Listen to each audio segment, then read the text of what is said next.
প্রথমে আমি দিয়ে দিচ্ছি প্যানে তেল, পরিমাণ মতো তেলটা দিয়ে এখন আমি দিয়ে দিচ্ছি রসুন কুচি আর পেঁয়াজ কুচি আর রসুন কুচি সামান্য ভেজে এর মধ্যে দিয়ে দিচ্ছি চিংড়ি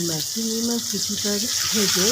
সাইড করে রেখে দিচ্ছি আর দিয়ে দিচ্ছি এখানে পেঁয়াজ বাটা রসুন বাটা একসাথে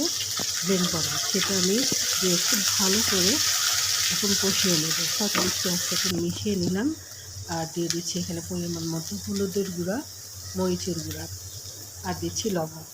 দিয়ে খুব ভালো করে কষিয়ে নেব। তার আগে কিন্তু আমি সামান্য পানি অ্যাড করছি, পানিটা দিয়ে ভালো করে কষিয়ে নিতে হবে, একদম তেলটা উপরে উঠে আসবে। এই পর্যায়ে কিন্তু আমি এই যে সেদ্ধ করে রেখেছিলাম লতিটা সেটা দিয়ে দিচ্ছি, দিয়ে এখন নেড়ে চেড়ে কিছুক্ষণ আবার কষিয়ে নেব। কষানো হয়ে গেলে আমি আবার পানি অ্যাড করব, পরিমাণ মতো পানিটা অ্যাড করে দিতে হবে, কারণ সামান্য পানি দিলেই হবে, বেশি একটা দেওয়া লাগবে না যেহেতু সেদ্ধ